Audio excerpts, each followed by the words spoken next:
Hello everyone, আমি Hasanur. Welcome to my mini blog. তো আজকেও বেরিয়েছিলাম ঘুরতে, তারপরই চলে আসি আমার ভিআইপি বন্ধুকে আনতে। একে সবসময় নিয়ে যেতে হয়, আবার বাড়িতে ড্রপ করতে হয়। তারপর বেরিয়ে গেলাম ঘুরতে, ঘোরার উদ্দেশ্যে।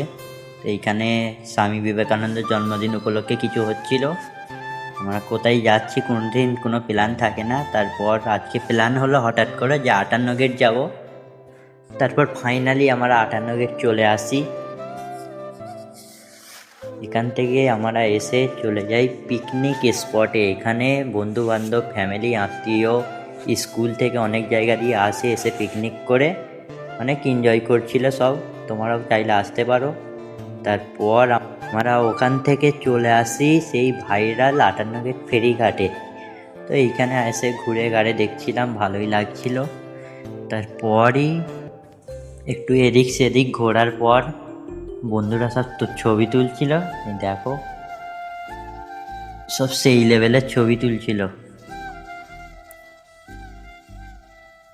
তারপর তারপর আমরা চলে আসি ফেরিঘাটের দিকে। ওইখান থেকে এসে একটু ঘুরছিলাম, ঘুরে ঘাড়ে ছোট ছোট ক্লিপ নিচ্ছিলাম। ক্লিপগুলো দেখো,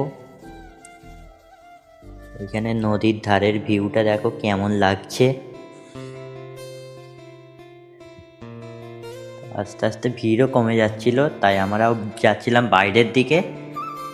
তারপর এইখানে এসে টক টক ঝাল ঝাল ফুচকা খেয়ে নিচ্ছিলাম। কে কে আমার মতো ফুচকা লাভার আছে আমাকে কমেন্টে জানিয়ে যাবে। এবার কিছুজন বলবে তুমি মেয়েদের মতো ফুচকা খাও, আর না ভাই, এখন মেয়েদের থেকে ছেলেরাই বেশি ফুচকা খায়। তারপর এখানে এসে বন্ধুরা রিলস বানাচ্ছিল, আমিও বানাচ্ছিলাম। তারপরই আমরা বেরিয়ে যাই বাড়ির দিকে। তারপর একটা ছোট্ট ক্যাফে গিয়ে আমরা নাস্তা করলাম, করে ওখান থেকে চলে গিয়েছিলাম বাদশা টি স্টোরে।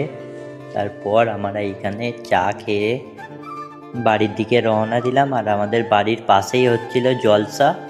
তো এইখানে একটা ছোট্ট ক্লিপ নিয়েছিলাম। এই স্টেজটা দেখো, ডেকোরেশনটা খুব সুন্দর করেছে। এতটাই ছিল আজকের ব্লগটা। কেমন হয়েছে আমাকে নিশ্চয়ই জানিয়ে যাবে। ভালো লাগলে লাইক, কমেন্ট, শেয়ার করে পাশে থাকো বন্ধুরা, সাপোর্ট করো।